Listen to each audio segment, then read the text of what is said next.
super nervous, but I feel like it's a safe space to expose that. Um, and yeah, a year in, like sharing hasn't gotten easier for me. But I had to remind myself today that this isn't for me. It's about you, um, and the suffering alcoholic that needs to kind of get that same hope that was given to me so freely, and is always given to me so freely when I come to these meetings. Um, and yeah, when I met this lovely lady a year and a bit ago, she taught me how to show up. Um, she said you just have to show up, even when it's uncomfortable, even when you don't want to, especially when it's difficult, just show up. And I've tried to consistently to do that to the best of my ability for the past year, and I'm here and I've showed up. Um, my ability to show up today is not of my own doing, can't be, because I tried. Before I came into this program, before I came into recovery, I tried showing up. I tried taking responsibility, and even when I tried, I couldn't. Even when I wanted to, I couldn't. So I know I'm here today because of a power greater than myself. I'm grateful for that today. Um, and I think that's the best place for me to start this share off is with some gratitude, because anyone who knows me in active and anyone who knew me in treatment knows how much of an entitled, spoiled, ungrateful brat I was, to be honest. I was a taker, not a giver. In fact, I took and took and took, and I expected more from people. So yeah, gratitude is a really good place for me to start today, because my higher power is the reason I'm sitting here today.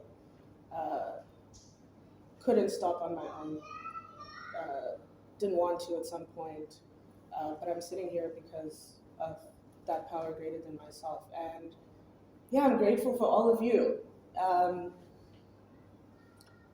Like you guys give me the pass and you allow me to present myself authentically, even if that self is completely fearful and terrified. Like I have been accepted in these rooms just as I am. So I'm thankful for that. And I'm thankful for my sponsor. You make me better in every way. Yeah, you make me better, you make me stronger. And when I came out of treatment, and I went to my first outside meeting, I was so sad, because when I walked into that room, I saw a sprinkle of women, a handful of women, like there are here, and a room full of men, and it made me sad, but it motivated me to go out there and try and carry this message to the best of my ability, because I know a lot of women need that. And that's why I'm here. So when I think of myself and I think of this journey, I don't know if this first year has been a pink cloud. Like I have gotten through a lot of challenges, because that's life.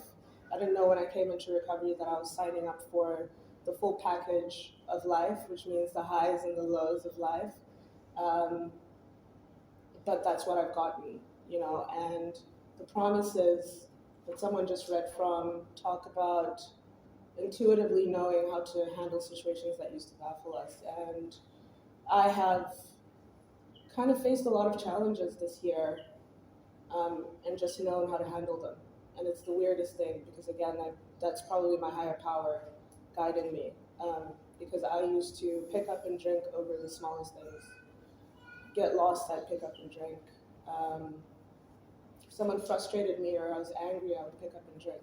Like that was the type of person I was. I couldn't handle or cope with life at all, ever. And I'm grateful today for those 12 steps, because they allow me to handle situations, to come out on the other side, to practice some courage and some faith. And that's what this program's given me. Yeah, back to the gratitude or the lack of gratitude. My parents were probably the most loving parents I could have ever dreamed of. They gave me everything I wanted, everything I needed. I didn't go without anything growing up, and for whatever reason, I was just that ungrateful person. And a lot of my childhood was about changing my reality and changing the way I felt, which is so strange because my reality wasn't actually a bad reality. Like I said, like I grew up in a very, very nice home. Um, my dad worked most of the time, and my dad worked away most of the time, and my mom was kind of raising my brother and I. And what I did with that, with my dad just working, was like I formed a very early resentment towards him because I just needed some justification. You know, could have been anything, but I held on to that for a long time, not realizing, I guess, that he worked to provide for me and my family and afforded me the life I was able to live. But I resented him for that, and I resented my mother because my mother was. I felt as though my mom was controlling and overbearing. And I carried that on into adulthood, and I didn't feel like my mom had any right to protect herself from me. It's like the worse I was, the worse I behaved. Um, I just felt like uh, she had an obligation to me as her child to take all of my crap, always. Never turn her back on me. And what a skewed way of living, what a warped perception of life. Because that then carried on to most people in my life that didn't feel like people had any right. I felt like the world owed me something.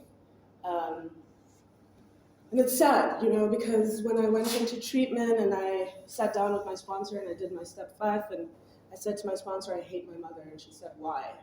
I couldn't answer it because it was all down there, and I could see for the first time everything that had gone wrong in our relationship and how 90% of it was me. Because my mother's a human being and she had her own faults, but I couldn't see that.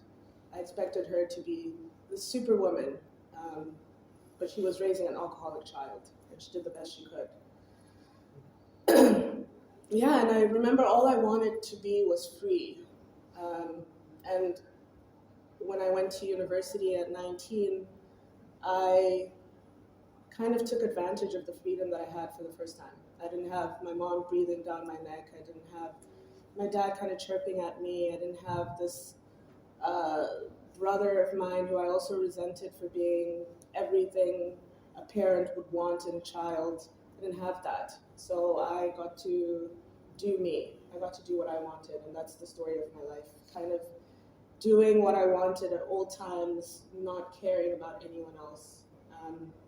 And that freedom, kind of just to take it back, I left Zimbabwe when I was 10 years old and moved to different countries throughout that kind of those teenage years. And you know, I was always really weird and awkward, and I dressed different and I spoke different, and yeah, I was bullied for that.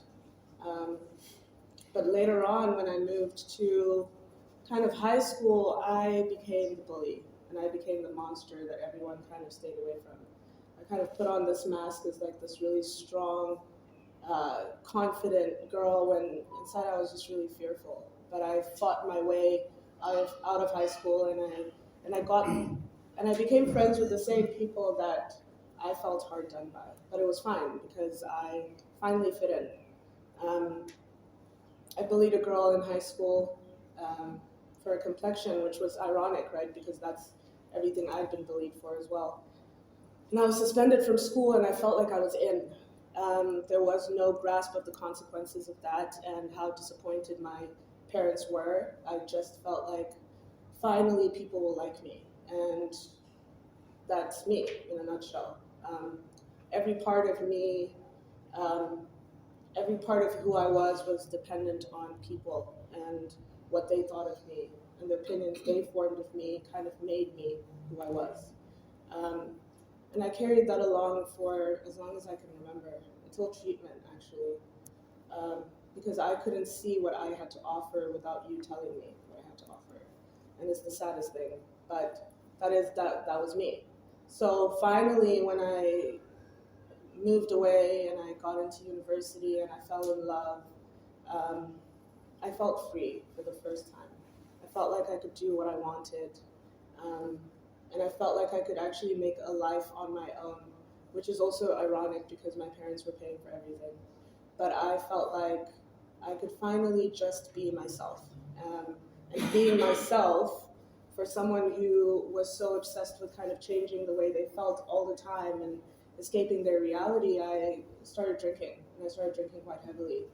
And that first drink I had, people talk about non-alcoholics talk about how that feeling of alcohol made them feel out of control and powerless, and for me it did the exact opposite.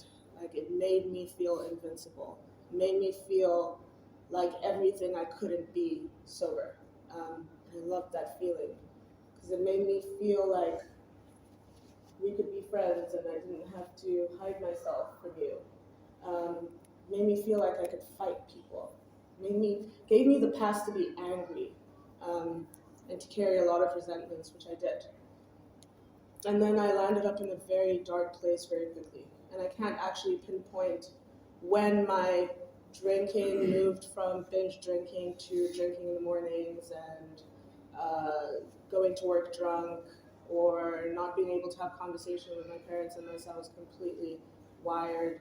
I can't pinpoint that time, but I guess like that doesn't actually matter. The point is that I'm an alcoholic.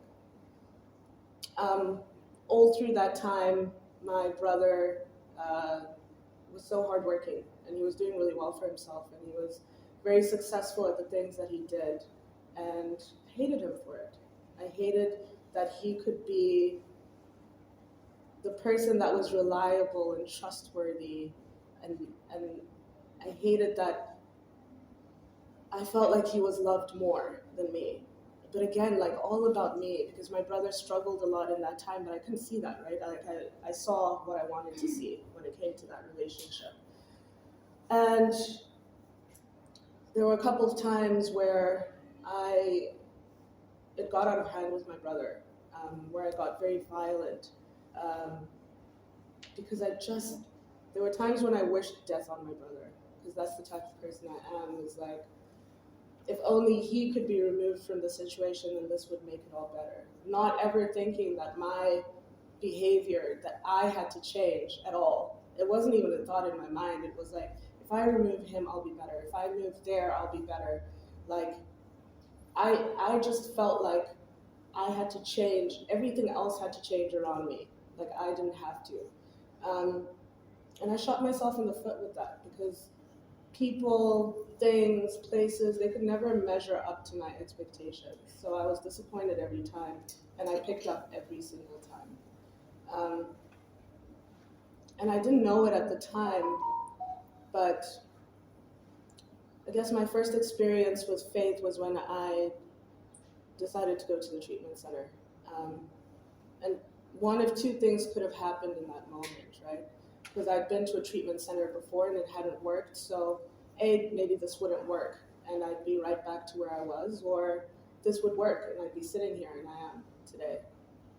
But my first experience with treatment was I didn't want to change. I didn't think there was anything about me that needed to change.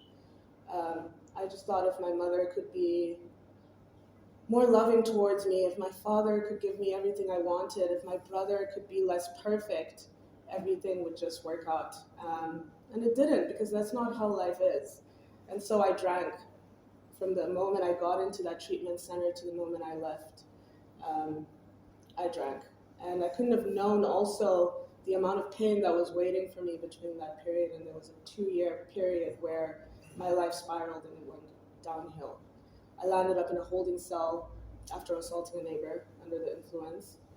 I got bitten by a dog, which scared my parents so much, because I think they finally opened their eyes to how much of a problem this was for me.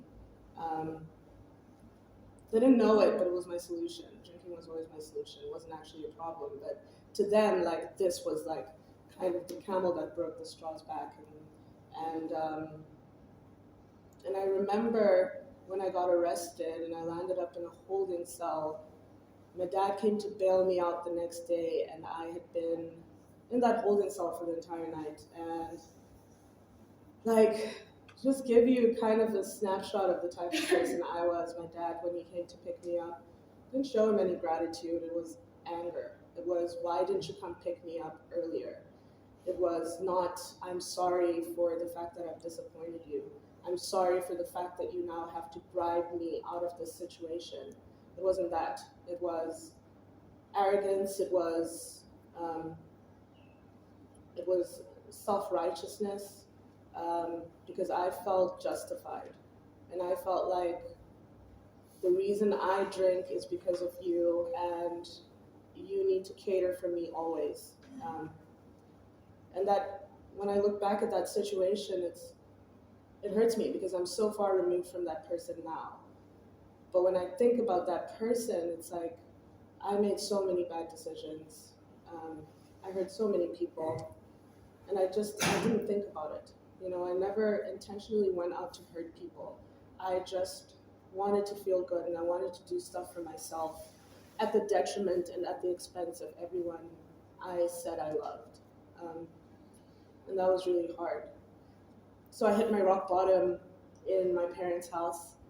I had all the alcohol I wanted, all the substances. I was working an internship at the time. And I've always been quite self-conscious to kind of share that with people because I didn't think it had much value.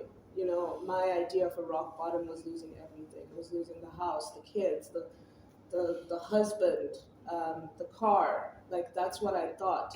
And so when I came into this program and that's all I had, I thought maybe I won't get this because I still had my family when I came into treatment. I still had them, because that's the type of person I am. I manipulate people into staying with me regardless of how much I hurt them. So I had them. And I didn't think it had much value until I came into treatment and I met so many people who had that experience. And again, kind of shows you how much of my self-worth depended on people, because it wasn't until I heard other people's stories that I could believe in my own. And yeah, it's quite sad and pathetic.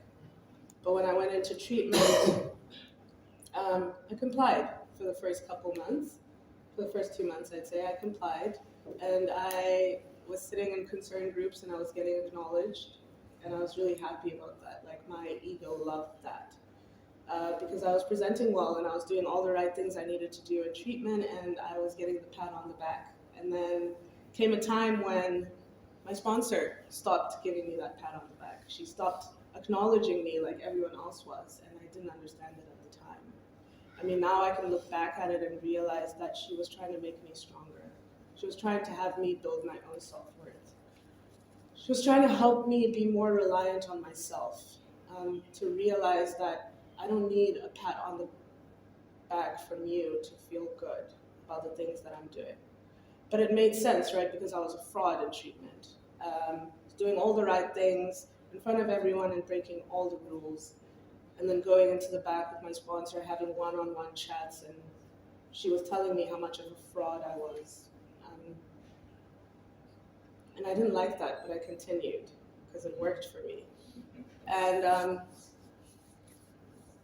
it carried on, like I did my life story. So after step 3, and I heard all of these things that I think at the back of my mind, I knew to some extent some things that made me so angry and just felt like I could leave. But the way my higher power would have it is, my mom was in New York, my dad was in Zim, there was nowhere for me to go. So even if I wanted to run, I couldn't. And it just worked out so perfectly because I had to stay. And I am an avoider and I'm a runner, but in that moment I had to kind of face my truth. And I had to sit there and take what people had to say to me and try and find the love in that somehow. And yeah, you would think that would make me kind of want to change. And I think in a little way it did. And then I hit my step 5, and mom was at the top of my resentment list, and my dad too. And my brother as well. And I worked through this, and then I thought I worked it out with my sponsor, and I could see my part, thought I could see my part in everything. But that's kind of the dishonest person I am, because 3 days later, I got a call that my brother had gotten married. and it crushed me, actually. Because that was one of my biggest fears coming into treatment was their life will go on without me. And rightfully so, because their lives never should have stopped because of me, because I was in treatment. But that was my biggest fear is when I leave, my brother will get all of this attention. And I didn't expose that until much later. So when I got that call, I reverted back to the old me. I spoke to my dad in a way that was inappropriate. I lashed out at my dad because he was the easy target. And my dad left that conversation apologizing to me. And in that moment, it made me really look at the type of person I am, right? Because when I'm not working a program, I am self-absorbed. I am indulgent. I am uncaring of people. So instead of seeing the good from that moment that, oh, you know what, my brother just got married, and he's in a foreign country, and, you know, I should be happy for him, I was angry. I was angry because I wasn't involved in that moment. And I sat down with my sponsor, and at that time, I think everything changed for me then. It was like, I was so aware of myself at that moment. In that moment, I was so aware of myself and the effect that I have on people. And this kind of overwhelming sense of, I don't want to be that person anymore. That when I sat down with her, I could see for the first time. And I finally looked at my brother as this complete human being who always lived in my shadow, because my parents loved me so much and were so obsessed with fixing me that he was neglected for most of that time. But I couldn't see that because I only wanted to see what I wanted to see. And the most beautiful thing is after that, I got to send him an email, and he sent me pictures of himself getting married, and for the first time I felt happy for him. Like genuine happiness and joy for him, because he was moving on with his life and he was happy. And I felt sorry for myself because I could have been part of that moment if I hadn't made the decisions I made. So I had to bring it back to myself.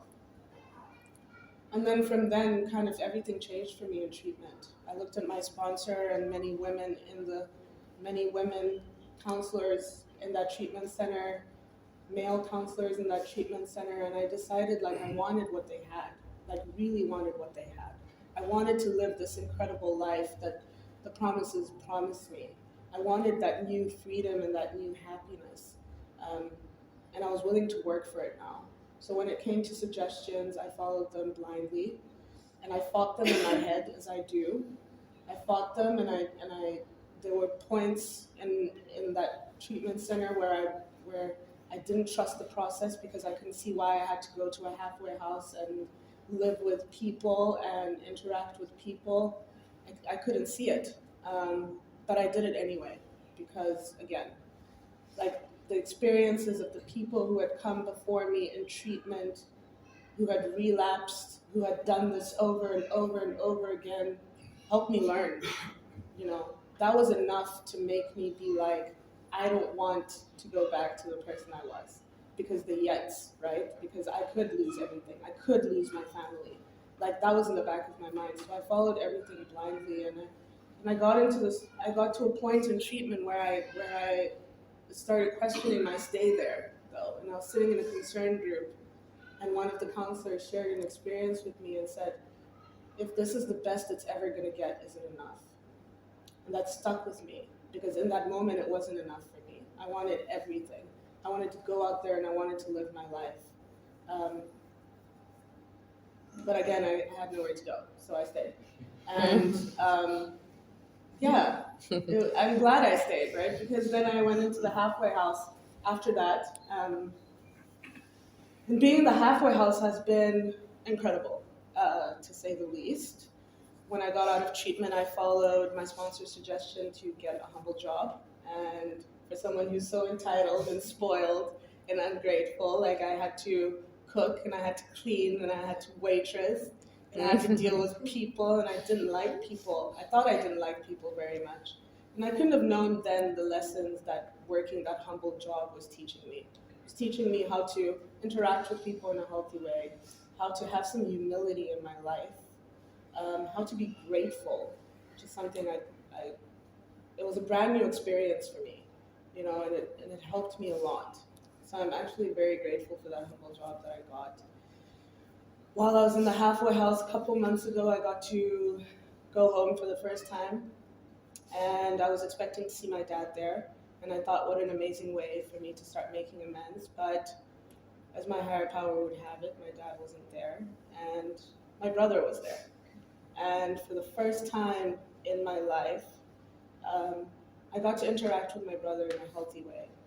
We got to do things together. He got to take me to meetings, um, and he was interested in my life. But that's not like the most amazing part for me. It's like I was genuinely interested in his, and I wanted to know more about him.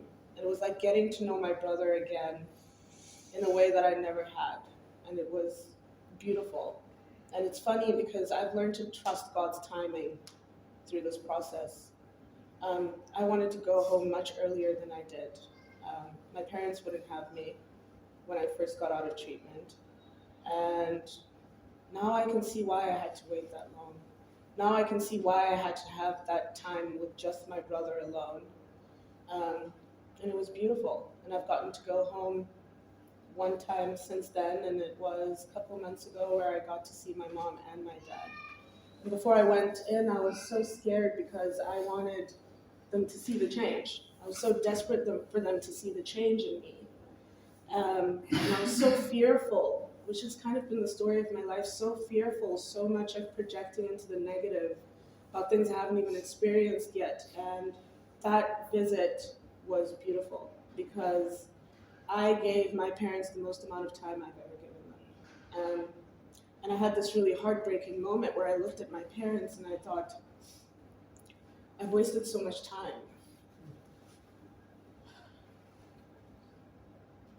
I wasted so much time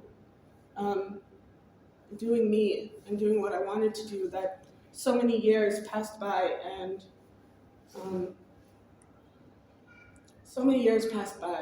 I didn't even see that. But like instead of sitting in self-pity, which I wanted to do, and sitting in that guilt and shame, I was able to make amends indirectly, love them better, speak to them better, spend more time with them. And I left and it was sad. It was sad because for the first time they actually wanted me to stay. Like they loved being around me. And I just realized how much this program is working in my life. Because as much as I still had my family when I went into treatment, my mom was putting up more boundaries than she'd ever put up before. She was starting to protect herself, and that's why I resented her so much. And my dad was getting sicker when I was in the picture.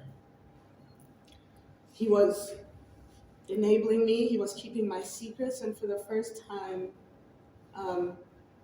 it wasn't that. It was healthy conversations. It was what's going on for you, not what's going on for me. It was how can I help you, not how can I help myself. And that's been one of the greatest gifts of recovery for me is getting those relationships back in a healthy way. Because my dad and I, as sick as that relationship was, now it's getting healthy again. And now he can trust me.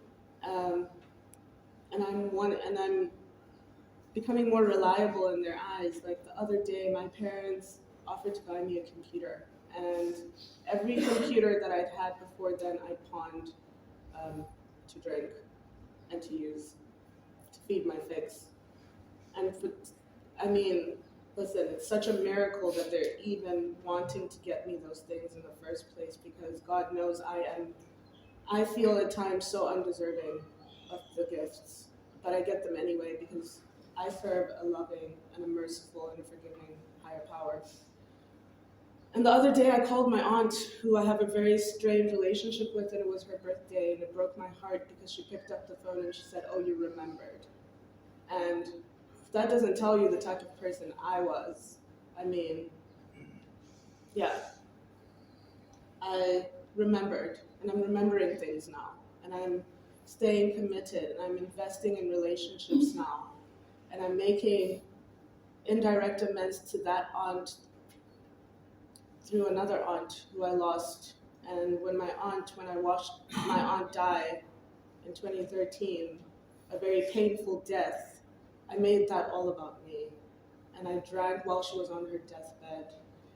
And I used after she died. And I made everything about me because I was in pain, not looking at my mom and how she just lost a sister, not looking at my cousin and how she just lost a mom.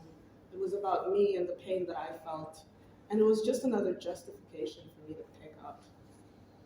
Like, that's the type of person I was.